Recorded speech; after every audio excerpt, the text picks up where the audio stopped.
Welcome to the Craft to Career podcast with Elizabeth Chappell, where every week we dive into how you can turn your craft into a successful career. Get ready to have the career you've always dreamed of. Hello, and welcome to episode 98 of the Craft to Career podcast. I am Elizabeth Chappell of Quilters Candy, and I am the host of the Craft to Career podcast. This week, I invited my friend, Liza Taylor, to come and talk about something that she had just mentioned in passing. And I was like, whoa, this is really good. Could we do a podcast episode about this? And so it is having your products and you yourself going and attending a craft show or a trade show or a fair, like being in person and selling your stuff in person, which I have not done yet. I just don't have experience with that. And after talking with her, I'm like, well, I need to get on that. That's something I need to do. So I'm really excited to have Liza here. She is just very talented. She's someone who I admire both for her work and as a person for who she is. The things that we talk about today on the podcast, I have a PDF summary of the highlights of all of the things that we talk about, things to remember to bring if you do go to a trade show or a fair, the things that Liza touches on. All of that is written on a PDF. And you can get that by going to quilterscandy.com/98, because this is episode 98. And you can get the show notes, but also the PDF with all of the notes and highlights and everything from this episode. Before we dive in and I introduce you to Liza, if you have not left a review for Craft to Career podcast, please do. I do not have ads for my podcast, but I do try to bring you the most value possible. I bring on guests who I think have a really interesting or unique perspective, and a lot of times you're able to get guests based on your podcast reviews. So the more reviews that I have, the more likely I am to get these awesome people to come onto the podcast to share free information with you. It also really helps my podcast to survive, to help other people to find the podcast. And likely, if you're a listener to the podcast, somebody mentioned the Craft to Career podcast to you. And if you can pay that forward, if you have someone you know who is a creative entrepreneur and is trying to grow their business, then go ahead and take a screenshot or share the link and share this podcast with someone who can benefit from it. So again, if you haven't left a review, that would mean the world to me if you did. And now let's jump in and meet Liza Taylor of Liza Taylor Handmade.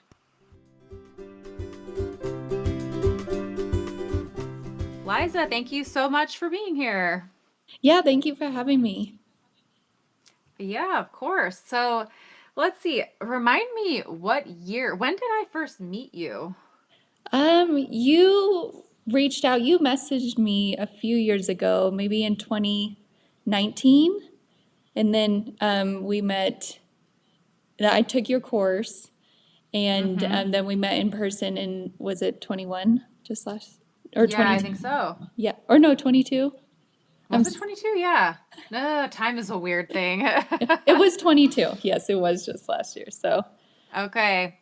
And I think, remind me if I'm wrong, but I initially reached out to you, and this is like a marketing strategy I share with people, but I loved your work, like the fabrics that you chose, the photos that you took. And I reached out to you and was like, if I send you this pattern, would you just be willing to make it? Was that what happened? yeah, definitely. And it was just like so thrilling to me. And you were the very, very first person who'd ever done that. I had like, I don't even know, maybe 500 followers or something. And I was like, because I made some of your patterns and then I was like, she believes in me. Like she thinks what I make is cool. And that really just was like a turning point in my mind that like I could do something with this and I could make something more than just, making quilts for myself. So I'm eternally grateful you did that. And it's something I would like to do in the future because it's such a great idea. It gets people making your patterns and just spreads the love. Yeah, and it's cool because you're selecting people who you know that you're going to like what they make because you've liked what they've made. So, you're like, okay, yeah, you're going to do a good job with this. Yeah. And you can trust, that it's in good hands. And you have made a name for yourself. I would love to hear your journey. Like, okay, recently you've come out with these little, I think it's EPP or foundation paper piecing. Which one is Foundation. it? Okay. What's the difference between those two? Yes, I'm asking that. Yeah. So foundation paper piecing is you're stitching on paper, and then EPP is all hand stitching. Yes, okay. I knew that. Yeah. Thank you for the refresher. Yeah. Clearly, I don't do a lot of those, but I love the blocks that you've come out with. I love your patterns. You had the Dresden, like you just add some unique elements to what you do. Has that been intentional, or is that like as you move forward, you've kind of realized you like that? Yeah, I think that's just more getting into more of my niche and what I enjoy making, which has been awesome. So, not typical block-based quilts. I like just kind of, mix and match and, kind of random assortment, I guess. But yeah, that's definitely more the niche I'm heading towards. Yeah, I love it. And that's just been a self-discovery as you've moved forward, like, oh, I like this. Yeah, so getting more into the FPP smaller blocks is mainly because of the phase of life I'm in with two little girls. I don't have any time to be making full quilts really. So I was like, well, what can I work on that's like super satisfying to me? I can, make it quickly. It can turn into a pillow or a bag or a wall hanging that's just like it's nice to do a quick finish. So that led me to the FPP and then designing the patterns. But it's just turned into this huge love that I didn't know I had. So it's kind of funny how the time restraints have pushed me into a new direction. That's really cool. And we're going to eventually get to trade shows, but even before that, how have you grown your audience? Because you've done a good job of that. You started off with 500 followers when I first met you, and now you have what looks like a very thriving business. So, what have you done up to this point to grow that audience on Instagram? I would say there's two things that have really propelled me in gaining an audience and then in my business. So the first thing was being a tester before I started writing my own patterns. I was a tester. And I would just reach out to designers and ask if I could test for them. I don't think, besides like you reaching out that one time, I'm pretty sure I did all the reaching out to other people. I didn't care if they said no or, if I wasn't their style, that didn't upset me or anything. So being a tester and making all those patterns really helped me as a pattern designer, but also helped me get my name out there because they would share my patterns, or sorry, share my makes of their pattern, and that was great exposure for me. Eventually, I got into kitting the versions that I made, so that was great for starting my business as a fabric shop, and that helped grow it really well. And then for my business, the main thing that's helped grow it is collaborations. So just reaching out to people, seeing if they want to do different, free offers, free patterns, or paid patterns. I'll make this of yours if you want to make this of mine, and we can share it together. But yeah, collaborations have definitely been the absolute best thing. And you are. I really appreciate that about you. Like, I mean, we're hosting the retreat for alumni in September, and it's because you reached out and you were like, hey, do you want to do this thing? I'm like, actually, yes, I've been thinking about doing that. This was the push that I needed. And plus you brought a lot to the table as well. But yeah, and you do. You just reached out. I'm really proud of you. And to hear that you're like, I don't care if they don't want me, that's fine. I'm not deterred. I'm going to keep going. So that's awesome. Well done. Thank you. I think that's been Yeah. like one of my strengths is I don't care if people say no. It does not upset me or hurt my feelings at all. And like, I guess it's just because I get it. Sometimes I'm not the right fit for people or my aesthetic isn't the same as theirs, and I totally understand, and it's no big deal. So the worst people can say is no, and there's no harm to me, to just ask, because if they do say yes, then there's this incredible thing that you've gained. So Yeah. Well, and one thing that I've enjoyed learning about you as a person, you at face value, you're very sweet and like so, accommodating. But when you really get to know Liza, you have strong opinions that you're not just based on nothing. Like you're a deep thinker and you're not gonna take crap from people, like you have your values and your standards, and like this, like you're very friendly and approachable. But if you don't like me, that's fine. Like you're just very confident, I guess, is what I'm trying to get at in yourself. So I really like that. Oh, that's so sweet. Thank you for saying that. Well, so the reason that I reached out to have you on this episode, you had shared that you went to a craft show. Is that right? Is that what you call it? It was a conference for teachers. Okay, so a conference for teachers. And you just were like, oh, FYI, this is something to think about because I thought I was reaching everyone that I could, on social media. But it turns out there's this whole lot of who they are your ideal customer, but they may not be on Instagram, or they may not have found you yet on Instagram.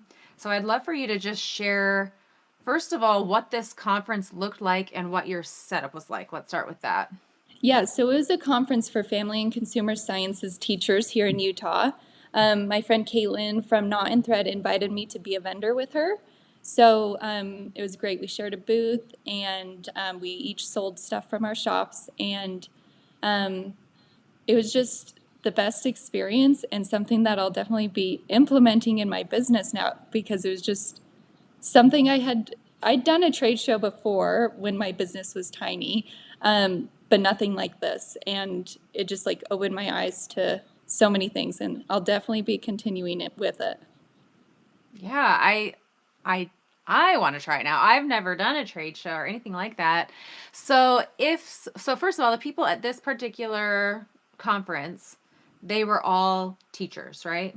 Yeah, so they were teachers, part of that division, and then people could have booths. And so lots of the booths and tables were like not necessarily selling anything, but they'd maybe be like agriculture companies or tech companies trying to share what they do for like to you, and try and get you to sign up or whatever they do. I wasn't too familiar with theirs, but then there were some like handmade businesses and just like mine and Caitlin's. And so it was a very diverse crowd because it was, sewing teachers, nutrition teachers, then there was agriculture teachers or technology teachers. And so yeah, very diverse. And it was just a crowd that I would never have thought to go be a vendor at this conference, but it was so beneficial, and I'm grateful that Caitlin invited me to do it with her.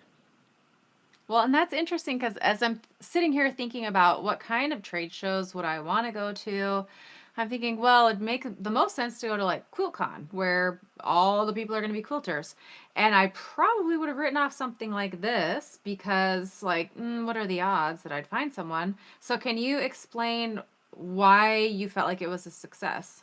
Yeah, absolutely. And I was there with you. I was like, well, what really is this conference? Why would they want to see what I'm selling? But there was a whole crowd of my ideal customers that I'm guilty of assuming, everyone's on Instagram, or, most people have seen my brand, whether they follow me or not. Maybe they've seen my fabric shop in some way or my pattern shop, which is so not the case. Not a single person there knew who I was or had seen my shop ever. And they were all, not all of them, all of the customers there were avid quilters or avid seamstresses that, they buy fabric regularly, they buy patterns regularly. So definitely my ideal customer that had never seen me before. So it was just the best way to get in front of a new crowd and new audience. And yeah, just get in front of more people, because up until now, my main source of marketing has been Instagram. That's it. So I definitely have learned through this experience that I need to branch out. It makes me want to like clone myself times a million and go to all the trade shows so everyone can see who I am and what my business is. Yeah. So, what did you bring to this particular conference?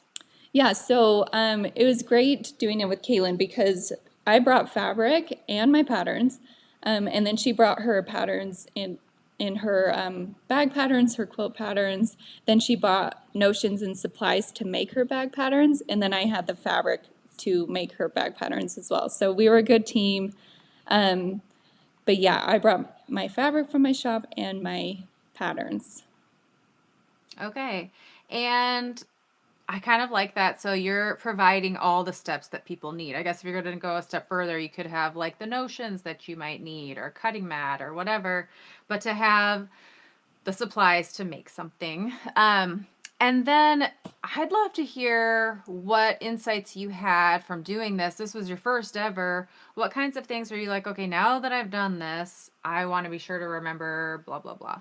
Yeah, so just what you said, I think bringing a variety of items to appeal to as many people as possible is such a great idea. And if you have patterns, sell kits, full kits for those patterns, or the full notion bundle for the bag patterns, just so to make it as easy for people to shop as possible.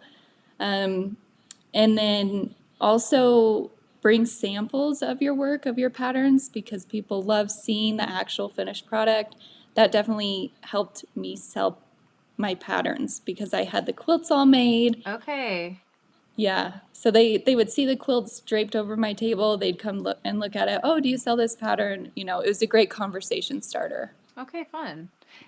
Now that, I mean, that's a tangent there, but did you feel burnt out at all? I know, like, I can handle a little bit of that, but sometimes all that conversation, I'm like, whoo, I'm kind of burnt out. Yeah, absolutely. It was kind of nice at this conference because they would go to classes.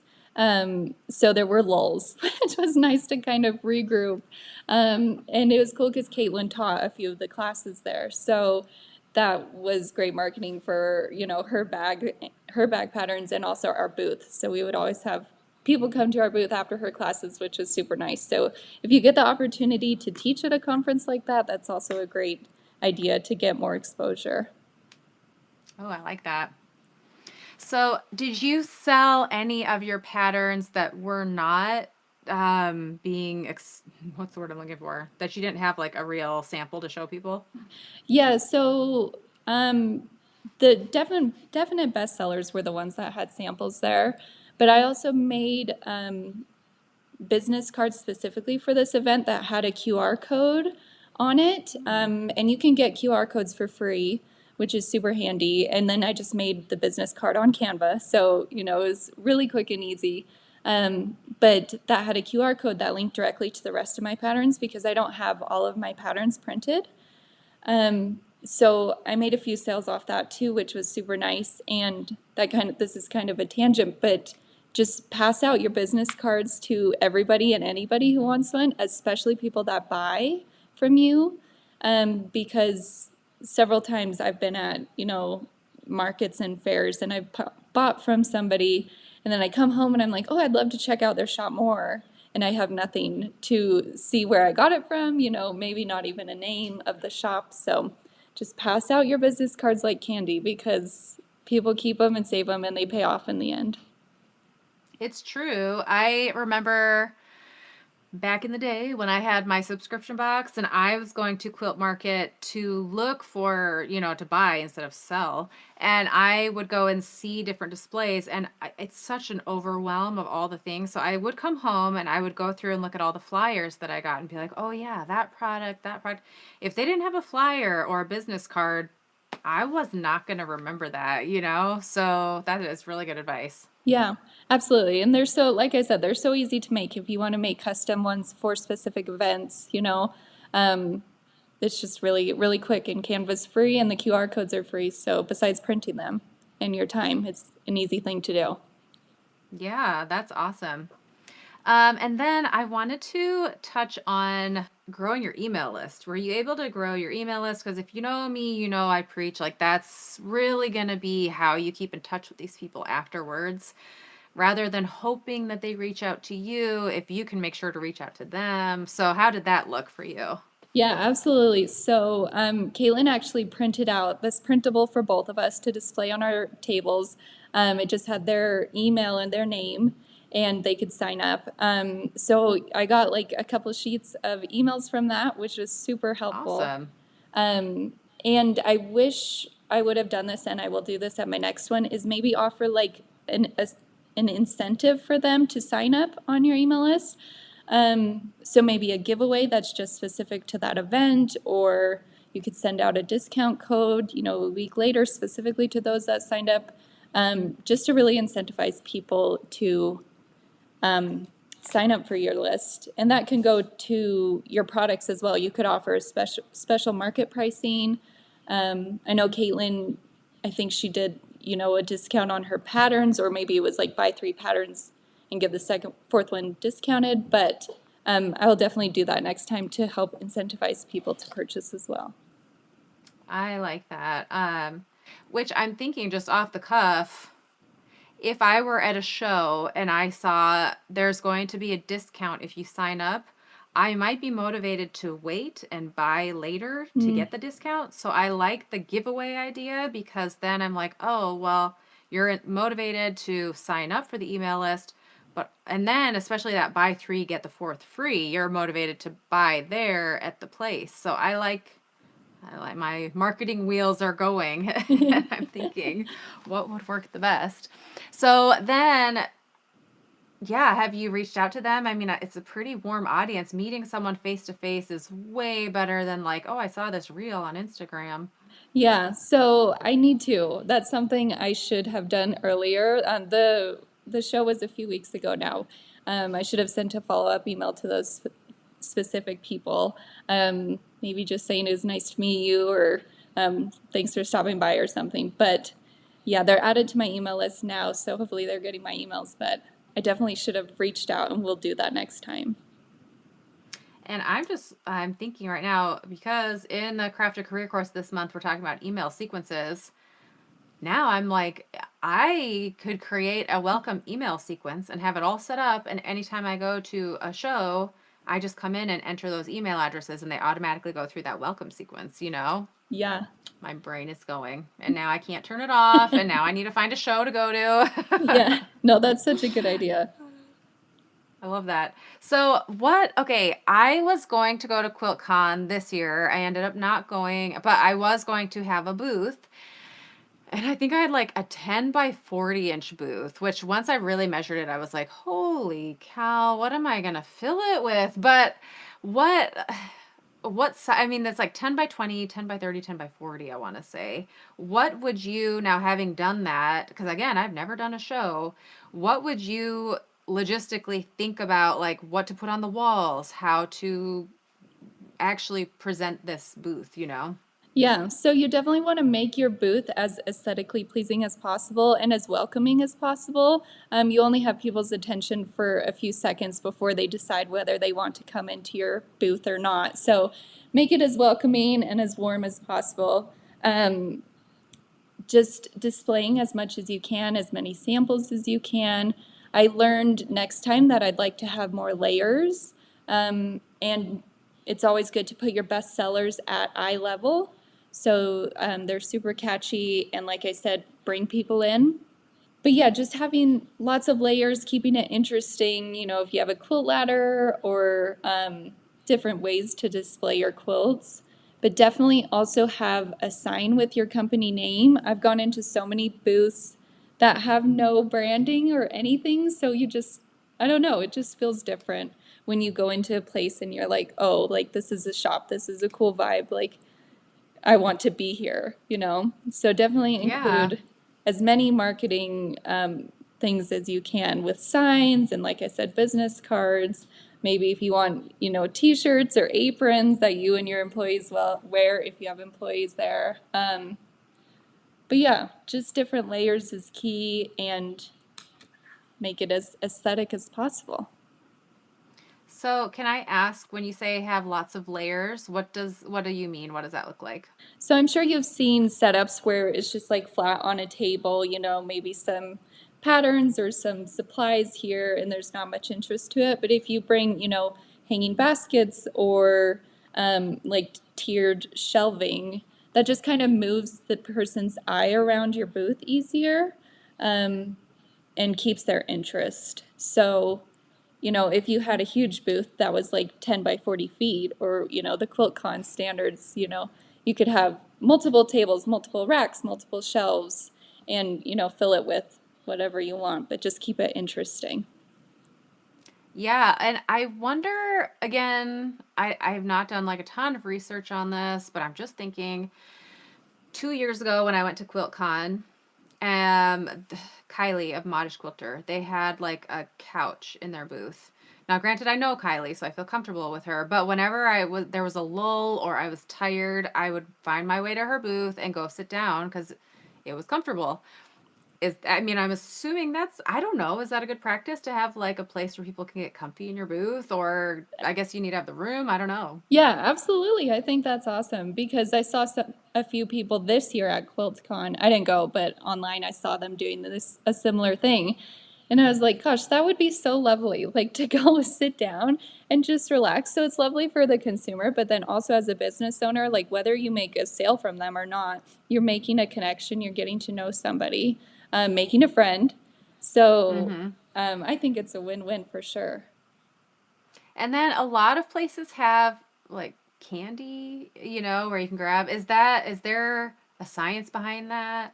Yeah, yeah. So lots of people did have candy or stickers or, whatever, like little freebies to get people into their booth, which is awesome. I didn't do that, but I definitely would maybe bring like a bowl of candy or something.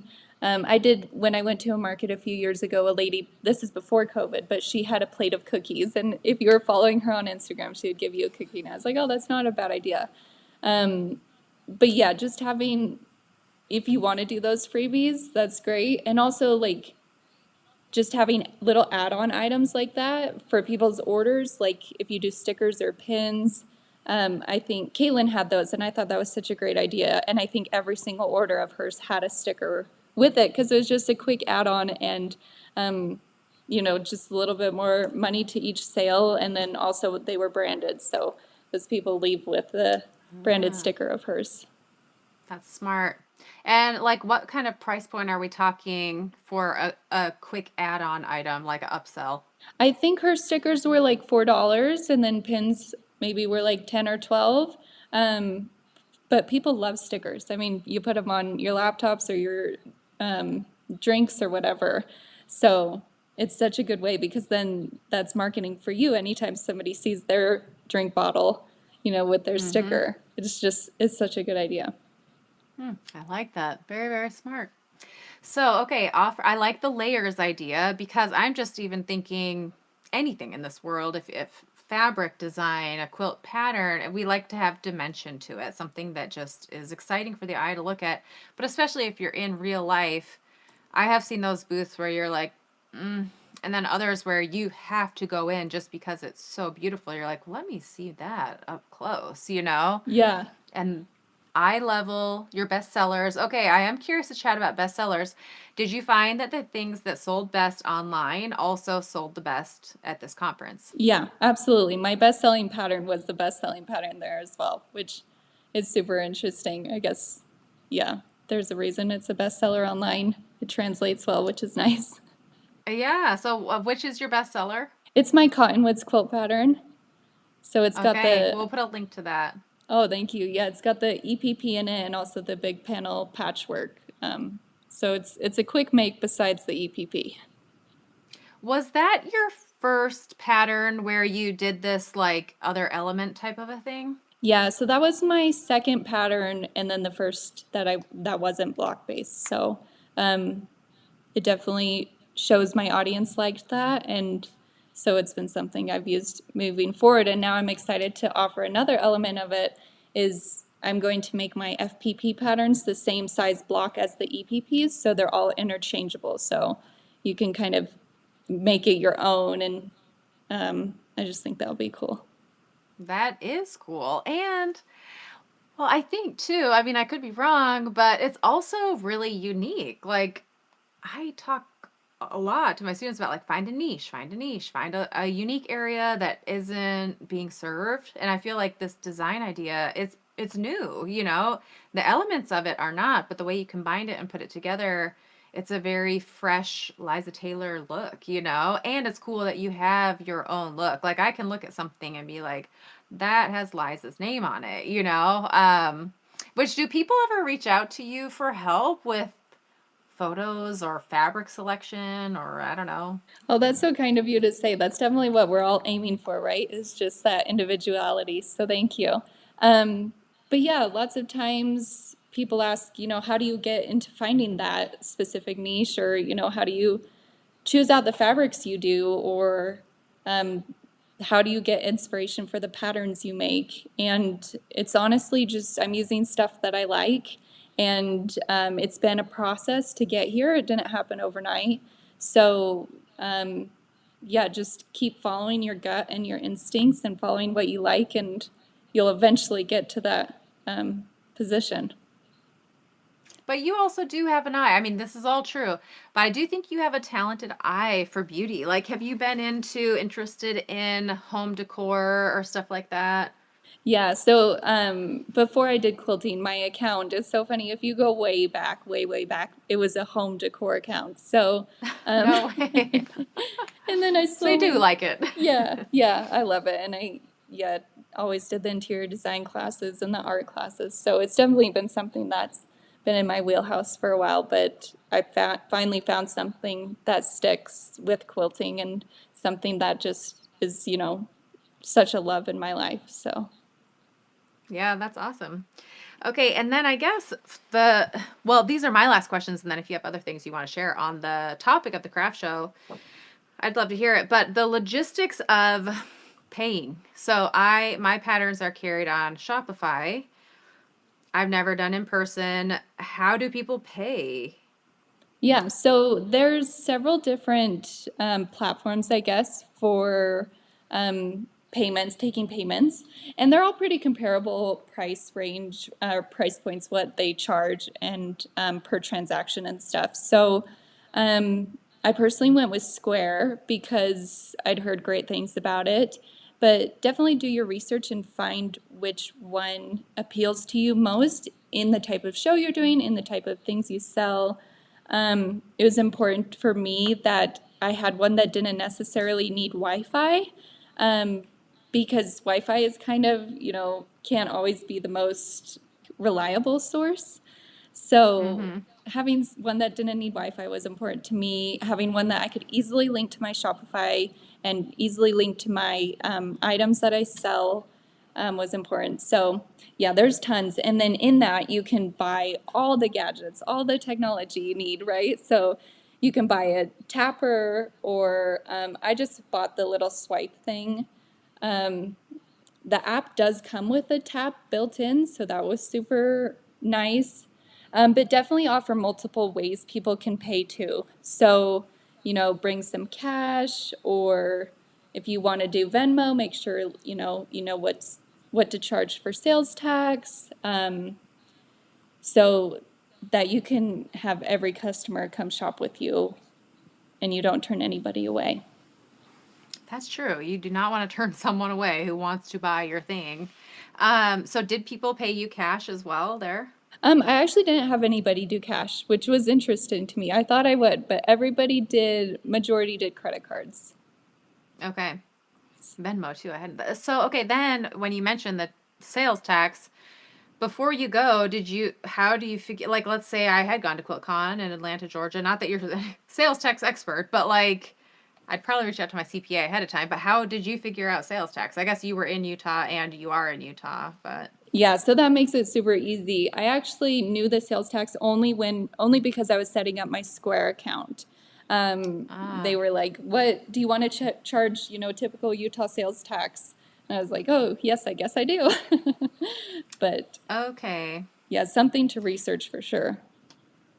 Well, that's nice to know. So you're in Shopify as well, Yeah, and they just said, "Do you want to charge sales tax?" And you just click yes. yeah, Nice. Okay. I like that. That's the way I like to go. Like, yes, please take care of it for me. yeah. So then when you say you can buy all the add-ons, what about a scanner? How do you type in, like, did you have a UPC code, or how do you know what to charge for each thing?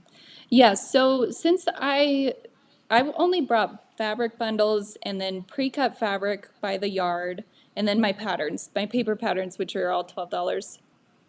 So it wasn't too hard to keep a list of price points and items that I was bringing. But if you if you have a ton that you're bringing, you can put them into the Square app, and it makes it super easy to charge people. You just search, Cottonwoods quilt pattern, add it to cart, fabric bundle, add it to cart, and then it puts their total with the tax, and then you can just hit checkout.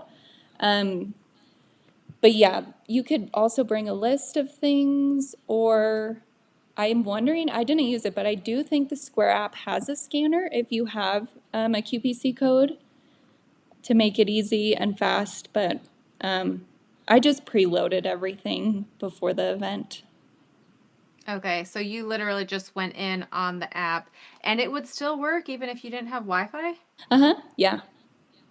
Wow, that's cool. Okay, I cannot wrap. I feel like, where have I been with technology? You can do that without Wi-Fi? Yeah, it just worked off Okay. my data plan. Okay, gotcha. Yeah. So, okay, my questions are answered. Are there any other things that you're like, "Ooh, I need to be sure to share XYZ?" Yeah, so I think my three big takeaways from the event were, of course, sales. You want sales. And then marketing. It's just a great way to meet a different audience or a broader audience. But something that equally was just as important that surprised me was the amount of market research I was able to do and how much I learned about my own brand. It was super surprising to me because having an online business and working out of my home, I don't ever usually have to talk about my brand or myself or what I sell. Um, but having people come up that not weren't necessarily quilters or sewers saying, "What do you sell?" or "What are you doing?" Like that was invaluable to be able to practice, like, speaking about my brand and giving insight and representing my brand in a way that I never had before. So, did you think ahead of time about your outfit and like, should I wear something that's on brand or Yeah, I didn't. I wish I maybe next time would have, like, my logo or my company name on my t-shirt, but yeah, I wish I would have maybe thought more about that. But yeah, it was just a strange new thing having to talk about my brand more than I ever have to do. And also it's just amazing the market research because I put out what I think people will like, but having actual people come and me watching what they gravitate towards, what they're buying, what they're looking at, what they're not looking at was just so invaluable. So now I know going forward, oh, maybe that pattern, nobody really looked at that one and people gravitated towards this one. Let's continue in that direction. And, what did they want to see more of? Or what did they just glance over really quick? It was just very eye-opening and a great experience for that. that is invaluable? Holy cow, that's like amazing. So, can I put you on the spot and have you reenact a little bit? Let's say I'm a stranger and I come into your booth. I'm like, "Hi, so what do you do?" How would you answer that? Yeah. So in the past, I guess like I would maybe just have said, "Oh, I'm a quilt pattern designer and I own a fabric shop," and that was kind of it, because I didn't really know how to speak about my brand. But I would say I'm a fabric shop that specializes in these fabrics. I'm really drawn to these colors and these graphics, this company, these manufacturers. I'm also a quilt pattern designer specializing in these type of quilt patterns. Um, I've had my brand or my business for, X amount of years. And it really brings me a lot of joy, and I love seeing what other people make with the fabric they buy from me or the patterns they buy from me. It's just a super fulfilling thing. So it kind of brings more like personality and more like experience, like my personal experience with my business into it, which people resonate with and kind of ask more questions about after. Absolutely. In fact, I'm thinking now, Spanx, a brand that I love. Sarah Blakely tells her origin story a lot, and I love it. Like $5,000 and her red backpack. If you don't know her story, you can go and find it. But I resonate with that. And then Chicken Salad Chick is another restaurant around here, and I've noticed every Chicken Salad Chick restaurant you go into, it has her origin story of like she was in a hard spot. She came up with this. People loved it. Now there's this restaurant. But I think it's cool. People resonate with stories. We love stories. To meet you face to face and hear a little bit of your story and how you got started, it's just way more natural when you're face to face like that. And they're asking you, like, so what do you do? And you can tell them that. It's pretty Yeah. cool. Yeah. And it's, like I said, a great conversation starter and leads into, more dynamic relationships or more in depth conversations, which are super great. Now I'm wondering if I ever do have a booth, if I have my origin story kind of written down where people can read that and like, I kind of like that. It's interesting. Yeah, absolutely. Big things you said, you obviously you get a whole new perspective of like what people are gravitating towards, which is so huge. I want a booth right now and I want to see like what are people, looking at. And I wonder if it matters based on where it's placed. Anyhow, I want to try all the things now. Yeah. And then getting brand recognition for yourself, you're getting clarity of like what I offer, what I do. And was there a third one that I'm missing? Things that you were takeaways? Just the sales side. So honestly, you pay your booth fee, and as long as you're, breaking even with that fee, I think it's a win. So whether you have tons of sales or not, I think it's a huge, invaluable experience because you are getting so much more out of it. Like I was saying, the market research, meeting customers, getting new customers, maybe there'll be a customer later. Um, just, yeah, there's so much more to it than just sales. Yes. Awesome. So I heard you mention you didn't go to QuiltCon this year. What shows are you planning on doing in the future? Yeah, so I mean, QuiltCon would be like the most amazing show to do, right? But I think I won't do that for a little bit. But I would like to do, there's a big event that's across the whole state. It's called Vintage Market Days. And I've attended for years and years now, and it's just like one of my favorite events to go to. They have a whole area for vintage things, and then they have a whole handmade area. So small businesses and handmade items. So I think I would fit in really well there. So that would be the ideal thing to do. That's awesome. And okay, how come you say you wouldn't go to QuiltCon for a couple of years? I guess it's I just, mean, as a booth. yeah, I guess it's just daunting to me now. Like I would love to do it. I would do it if the opportunity presented itself, but that just seems like the mecca of markets. But no, that would be an amazing thing to be a vendor at for sure. No, it does actually seem daunting. Like I had paid for a booth and it just turned out I couldn't go because now I can say it. My husband left Merrill Lynch and they started their own company. So it happened during QuiltCon. I was like, I need to be here for that. But while I was home and it was getting close to QuiltCon, I'm not gonna lie, I was like, I'm so relieved. I do not need to get that ready right now. Like, oh, it feels like it's a lot of work, you know? So, and now that it's passed and gone, I'm like, I don't know.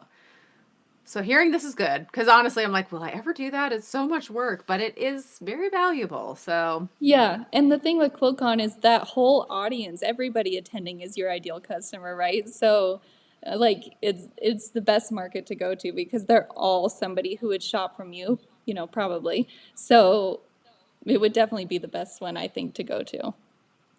yeah, that is true. Well, very cool. So, for our listeners who want to find you, where can they find you? Yes, so on all social media, I am Liza Taylor Handmade, and then my website is lizataylorhandmade.com. Awesome. Well, thank you so much for sharing about this. And for our listeners, they also don't know this is our second time recording this because I'll go into more detail later. So thank you times two for doing this and being a guest on the Craft to Career podcast. No problem. Thank you for having me. Of course.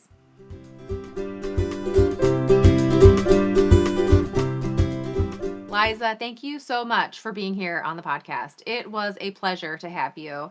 And honestly, it just leaves me with this feeling of like, oh my goodness, I have got to go and be at one of these shows. I want that market research. I mean, besides the overwhelm of like what will I bring? How will I set up my booth? The information, the human connections, it's really invaluable. So thank you so much for sharing about that, Liza. And I'll have to follow up and hear how it goes when you go to the Vintage Days, I think it's called, Vintage Market. And hopefully we'll see you at QuiltCon at a booth one of these years. You and me both. Next week on the podcast, I have a special episode that is me. I am going to share with you. I know I've talked before about what success is, but I have really had a very eye-opening experience this last weekend. It will impact not only your business, but your joy in how you show up. It will affect your marketing. It will affect every aspect of your business, as it has for mine. So I'm really excited about that episode that I will have for you next week, right here on the Craft to Career podcast. Until then, have a wonderful week, and I will see you next Friday.